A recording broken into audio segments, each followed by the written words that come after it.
दोस्तों, मैं आप सभी लोगों का वेलकम करता हूं मेरा अपना YouTube channel English learn with practice पर। दोस्तों, आज जो मैंने स्टोरी ली है यह रोज की ही तरह मोटिवेशनल, इंटरेस्टिंग होने के साथ साथ हमें एक लाइफ लेसन और इसके साथ इंपॉर्टेंट वर्ड्स, मीनिंग, स्ट्रक्चर और टेंसेस को सिखाती है। सो दोस्तों, चलो देखते हैं। The peacock and the crane. Once upon a time a peacock was sitting near a tree in a forest. The sky was overcast with dark clouds and it was going to rain before long. Hearing the thunder of clouds, the peacock felt very happy and strutted to and fro. Then he spread his plumes and began to dance. He looked very beautiful indeed. Just then a crane happened to reach there. He wished the peacock and praised the peacock for his beautiful plumes and for his dance. सो दोस्तों, अब इसकी हम words, meaning और structure को देखते हैं। Peacock means more होता है, जैसा कि हमारा राष्ट्रीय पक्षी है। क्रेन मीन्स सारस होता है। पीकॉक और सारस। वंस अपॉन अ टाइम, एक समय की बात है। वंस अपॉन अ टाइम का मतलब होता है एक समय की बात है। पीकॉक मीन्स मोर, जैसे आपको मैंने बता दिया।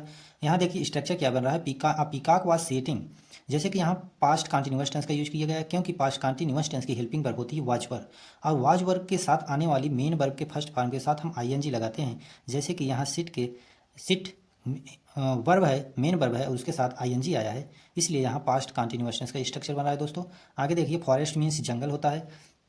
यहाँ देखिए सिंपल पास्ट टेंस की स्ट्रक्चर बन रहा है यहाँ, क्योंकि सिंपल पास्ट टेंस की हेल्पिंग वर्ब होती है वाज वर्ब और उसके बाद सीधा ऑब्जेक्ट आता है। और यहाँ देखिए डार्क क्लाउड्स मीन्स काले बादल। वाज गोइंग, यहाँ देखिए एंड इट वाज गोइंग, यहाँ देखिए पास्ट कंटिन्यूअस टेंस बन रहा है दोस्तों, क्योंकि वाज वर्ब के साथ मैंने बताया मेन वर्ब के साथ आईएनजी लगाते हैं, जैसे कि यहाँ अप्लाई हुआ है। बिफोर मीन्स पहले होता है। हियरिंग मीन्स सुना या सुनते हुए। थंडर मीन्स तूफान होता है। क्लाउड्स मीन्स बादलों होता है। फील का सेकंड फॉर्म फेल्ट, इसलिए इसकी मीनिंग चली जाएगी पास्ट इंडिफिनिट में। और स्टार्टेड की मतलब स्टार्टेड मतलब खड़ा हो गया या गर्व से, मतलब जैसे होता नहीं है कि आप प्रफुल्लित हो जाना, वैसे यहाँ इसकी मीनिंग है। स्पीयर की सेकंड फॉर्म स्पीयर्ड मतलब फैला देना। प्लम्स मीन्स पंखों को। बिगन के सेकंड फॉर्म बेगन मीन्स आरंभ हो गया। लुक के सेकंड फॉर्म लुक्ड हो गया, मतलब देखा। ब्यूटीफुल इंडीड, वास्तव में बहुत सुंदर। यहाँ देखिए हैपन के सेकंड फॉर्म हैपेंड, इसलिए पास्ट इंडिफिनिट में इसकी मीनिंग निकलेगी दोस्तों। रीच मीन्स पहुँचना। विश के सेकंड फॉर्म विश्ड मतलब इच्छा जाहिर किया। प्रेज के सेकंड फॉर्म प्रेज्ड मतलब प्रशंसा किया। अब देखिए इसकी हिंदी मीनिंग दोस्तों। The peacock and the crane. मोर और सारस। वंस अपॉन अ टाइम, एक समय की बात है। अ पीकॉक वाज सिटिंग नियर, एक मोर बैठा हुआ था। नियर पास में। अ ट्री एक पेड़ के। इन द फॉरेस्ट जंगल में। द स्काई वाज ओवरकास्ट, जो बादल थे ऊपर मतलब उड़े हुए थे, मतलब यह तो घटा जैसे छाया हुआ था। विथ डार्क क्लाउड्स, काले बादलों के साथ। एंड और it was going to rain, और जैसे कि बारिश होने जा रही थी। टू रेन बिफोर लॉन्ग, उसके पहले मतलब बारिश होने के पहले ऐसा दृश्य था वहाँ बादलों का। हियरिंग द थंडर, तूफान मतलब गड़गड़ाहट को। थंडर मीन्स होता है गड़गड़ाहट या तूफान। गड़गड़ाहट को सुनते हुए। आप द क्लाउड्स, बादलों के गड़गड़ाहट को सुनते हुए। The peacock felt very happy, peacock मतलब महसूस किया, बहुत खुशी महसूस हो रही थी उसको उस समय। एंड स्टार्टेड खड़ा हो गया। एंड फ्रो मतलब जैसे होता है अपने पंखों को मतलब खड़ा कर लेना, वहाँ यहाँ इसका सेंस यही निकल रहा है। देन तब ही स्पीयर, उसने फैला दिया। हिज प्लम्स अपने पंखों को। एंड बेगन टू डांस और शुरू कर दिया नाचना। He looked very beautiful Indeed, वास्तव में वह बहुत सुंदर लगा उस समय। जस्ट देन तुरंत उसके बाद, जस्ट देन तुरंत तब। Crane happened to reach here, तभी एक क्रेन मतलब पहुँच गया वहाँ। जैसे कि वह जैसे अपना पंखा फैलाया और उसे महसूस मतलब उस समय बहुत अच्छा वो दिख रहा था, तभी जस्ट देन तभी a crane of the happened, एक सारस जो था रीच देव वहाँ पहुँच गया। ही विश्ड, उसने इच्छा जाहिर की। The peacock and pressed, peacock से मतलब इच्छा जाहिर की और उसकी प्रशंसा की। मतलब the peacock for his beautiful plums, उसके सुंदर लुभावने पंखों को, मतलब पंखों का वह बहुत तारीफ की। एंड फॉर हिज डांस, और उसके डांस का भी तारीफ की। आगे देखिए दोस्तों, जैसे कि आप लोग देख सकते हैं ये सारस है, ये पीकॉक है। पीकॉक नाच रहा है, सारस उसको देखकर उसकी तारीफ किए जा रहा है। आगे देखिए दोस्तों, peacock are very proud by nature. The peacock returned the wish but looked at the crane hatefully. The crane was not able to follow Why the peacock was looking at him in contempt. So he asked, "Why are you looking at me in this way, Mr. Peacock?" The peacock replied, "I am looking at your dull feathers. How ugly they are! They have no luster at all.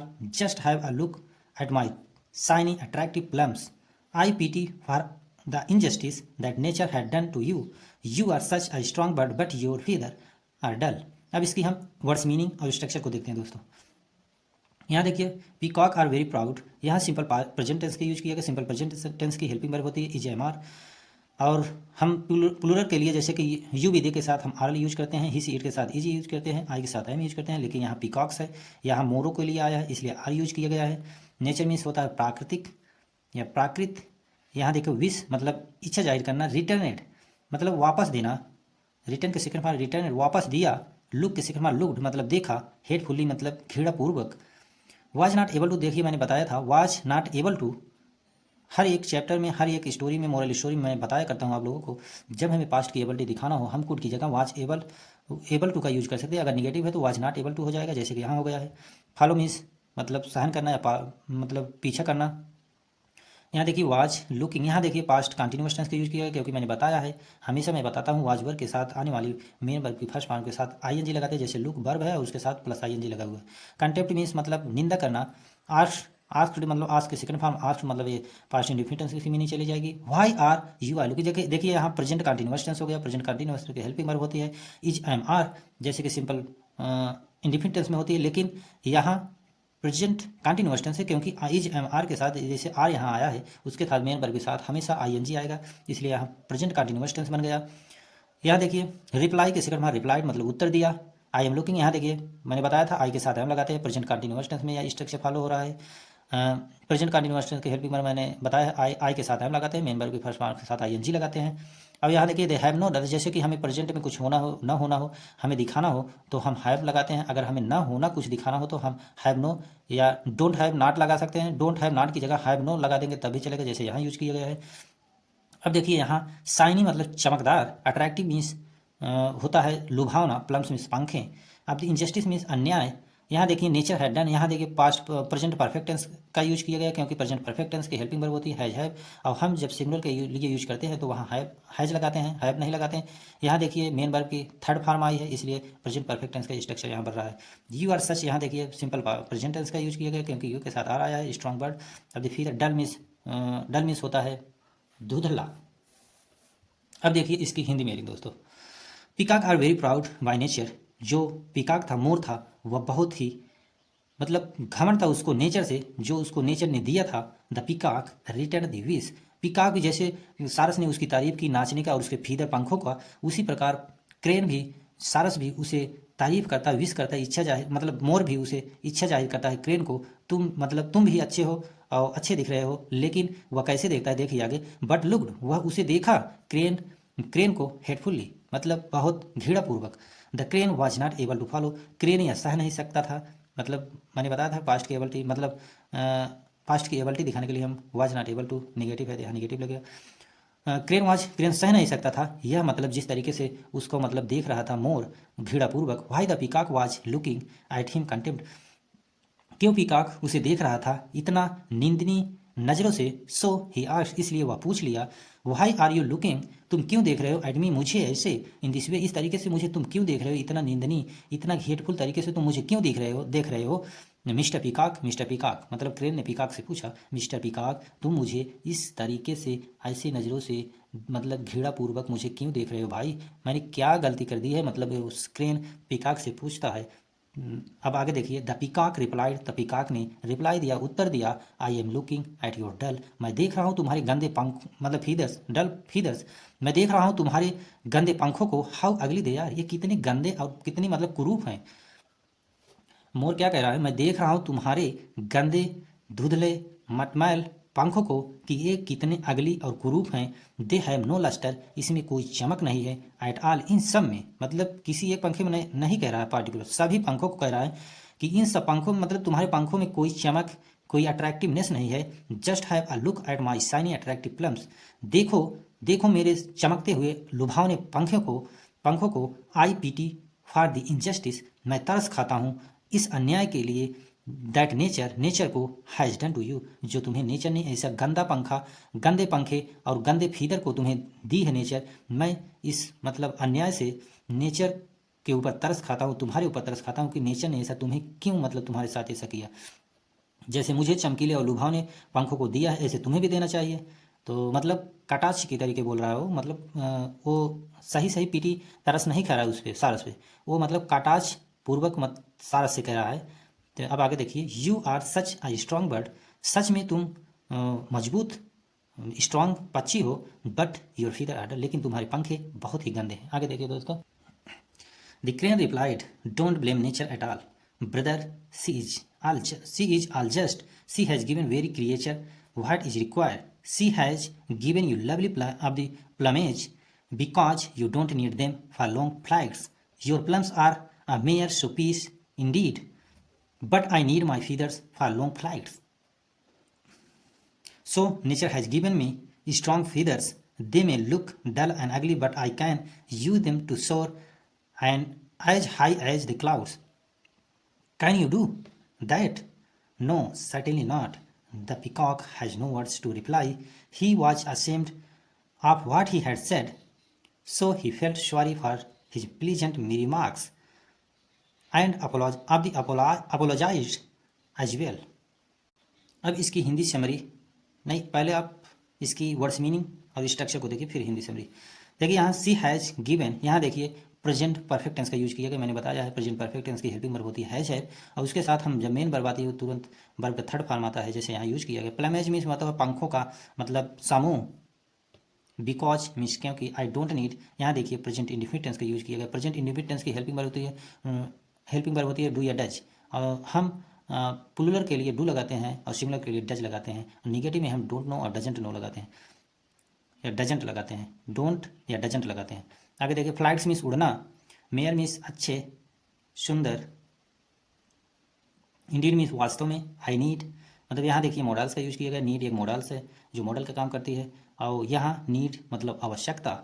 Feeders means पंखे। Nature has given, यहाँ देखिए present perfect tense का use किया गया। फिर again क्योंकि has have के साथ मेन वर्ब भी थर्ड फॉर्म है। और आगे देखिए, मे का हम यूज करते हैं शायद में, और कोई डाउट में हमें शो करना हो तो अब यूज करते हैं, या हमें परमिशन लेना हो तब यूज करते हैं, लेकिन यहाँ डाउट में मतलब सेंस लिया गया है। आगे देखिए, शोर मतलब उड़ान भरना ऊपर। यहाँ देखिए कैन यू डू, देखिए कैन एक ये भी एबिलिटी शो करता है प्रेजेंट में, और हमें जब किसी प्रेजेंट में किसी को एबिलिटी दिखाना हो तो हम कैन का यूज कर सकते हैं, अपनी स्पोकन में इसको यूज कर सकते हैं। अब आगे देखिए, यहाँ इंट्रोगेटिव सेंटेंस का यूज किया गया क्योंकि कैन सब्जेक्ट के जस्ट पहले आया है या सेंटेंस के जस्ट सबसे पहले आया है। सर्टेनली मीन्स निश्चित रूप से, हैड नो वर्ड्स मतलब जब हमें पास्ट में कुछ होने या न होने का सेंसेशन होता तो हम हैड या हैड नॉट लगाते हैं। आगे देखिए, ही वॉज असेम्ड मतलब यहाँ देखिए पैसिव वॉइस का यूज किया गया क्योंकि वॉज वर्ब के साथ जब मेन वर्ब की थर्ड फॉर्म आती है तो यहाँ पैसिव वॉइस में सेंटेंस ट्रांसफर हो जाता है। ही फेल्ट, फील का सेकंड फॉर्म फेल्ट, इसलिए पास्ट इंडिफिनिट में इसकी मीनिंग जाएगी। अब देखिए अपोलोजाइज्ड मतलब होता है क्षमा प्रार्थी होना। अब देखिए इसकी हिंदी समरी दोस्तों। द क्रेन रिप्लाइड, सारस ने उत्तर दिया, डोंट ब्लेम नेचर, नेचर को दोष मत दो, एट ऑल इन सब के लिए, ब्रदर भाई, सी इज ऑल जस्ट, यह सब मतलब सी इज ऑल जस्ट वह अपनी जगह ठीक है। ये सी जो आया है नेचर के लिए आया है, यहाँ भी जो आया है नेचर के लिए आया है, जहाँ सी आएगा तो जान लो नेचर के लिए आया है। अब she has given very of the creature, वह दी है, यहाँ देखिए यहाँ भी past perfect present perfect tense का यूज किया गया है, हैज हैव के साथ मेन वर्ब की थर्ड फॉर्म आता है। उसने दी है या दिया है हर एक प्राणी को, व्हाट इज रिक्वायर जिसको जो जरूरत है उसने दिया है। सी हैज़ गिवन यू, उसने तुम्हें भी दिया है, लवली प्लम्स अच्छे पंखों को, बिकॉज क्योंकि यू डोंट नीड क्योंकि तुम्हें ज़रूरत नहीं है, तुम्हें कोई आवश्यकता नहीं, देम फॉर लॉन्ग फ्लाइट्स तुम्हें ऊपर बहुत दूर या ऊपर उड़ने की तुम्हें कोई ज़रूरत नहीं, इसलिए तुम्हें अब तुम्हारे नीड के अकॉर्डिंग नेचर ने तुम्हें ऐसे पंखों को दिया है, लंबे और अच्छे पंखे, जिसको अब आगे देखो का कहता है मतलब वो सारस पीका को कैसे जवाब दे रहा है। योर प्लम्स आर मेयर, तुम्हारे जो पंखे हैं मेयर सुंदर शोपीस हैं, इंडीड वास्तव में जो तुम्हारे पंखे हैं केवल शोपीस हैं, दिखाने के लायक केवल हैं और किसी काम के नहीं हैं। बट लेकिन आई नीड माई फीदर्स, मेरे पास मेरी जो ज़रूरत है, मेरे पंखों की जो ज़रूरत है फॉर लॉन्ग फ्लाइट्स, ऊपर मतलब लंबे समय या लंबे दूरी तक उड़ने के लिए मेरे पंखों की ऐसे ज़रूरत है, तो मुझे नेचर ऐसे दी है। सो इसलिए नेचर हैज़ गिवन मी, इसलिए नेचर मुझे इस तरीके के पंखे, स्ट्रॉन्ग फीदर्स, मजबूत पंखे दी है। दे में लुक डल एंड अगली, शायद वे मतलब मेरे पंखे अगली और गंदे दिख रहे हैं, but I can use them, लेकिन मैं इन्हें यूज कर सकता हूँ टू सोर, लंबा उड़ान भरने के लिए, as high as the cloud, जितना कि बादल उड़ते हैं। कैन यू डू, क्या तुम कर सकते हो ऐसा, दैट मतलब ऐसा क्या तुम कर सकते हो। नो सर्टेनली नॉट, ऐसा नहीं कर सकते, ऐसा नहीं कर सकते। The peacock had no words, peacock के पास कोई वर्ड नहीं होता टू रिप्लाई, उसका उत्तर देने के लिए। हैज अब ही वाज असेम्ड, इसलिए वह शर्मिंदा हो जाता है। आप व्हाट ही हैड सेड, वह क्या कहे या क्या न कहे, मतलब उसे उस समय कुछ समझ में नहीं आया वह वहाँ क्या कहना चाहिए क्या नहीं कहना चाहिए। सो इसलिए ही फेल्ट सॉरी, उसे महसूस हुआ, गलती महसूस हुआ फॉर दिस अनप्लीजेंट रिमार्क, ऐसा अपशब्द कहने के लिए, मतलब जैसे सारस को उसने कहा था तुम्हारे पंखे, तुम्हारे फीदर्स गंदे हैं, मैले है, कुचैले है, मतलब किसी काम के नहीं है। उसे महसूस हुआ सॉरी, मतलब उसने गलती की, गलत वर्ड से यूज किया सारस के लिए, एंड अपोलोजाइज्ड, और उसे क्षमा प्रार्थी है वेल इन सब के लिए। सो आगे देखिए इस चैप्टर से हम क्या सीखें दोस्त। मोरल, इससे हमें नैतिक सीख जो मिली है उसको देखिए। Never blame nature, she is all just, कभी भी नेचर का ब्लेम मत करो, तुम जैसे हो वैसे ही अपने आप को अच्छा बनाने की कोशिश करो। नेचर का ब्लेम मत करो कि वो आदमी के पास पैसा था उसने ये कर लिया, मेरे पास नहीं है, मेरे पास भी होता मैं ये कर लेता हूँ या कर लेता, ऐसा कुछ नहीं है। आप जैसे हो वो अच्छे हो, बस उसको अच्छा बनाने की कोशिश करो। नेचर ने सबको एक समान दिया है, जिसको जो ज़रूरत है उसको उसके अकॉर्डिंग दिया है, इसलिए कभी नेचर का ब्लेम मत करो, सिर्फ अपने टैलेंट को निखारो, अपनी स्किल को बढ़ाओ, अपनी लाइफ में आगे बढ़ो। So thank you for watching this video.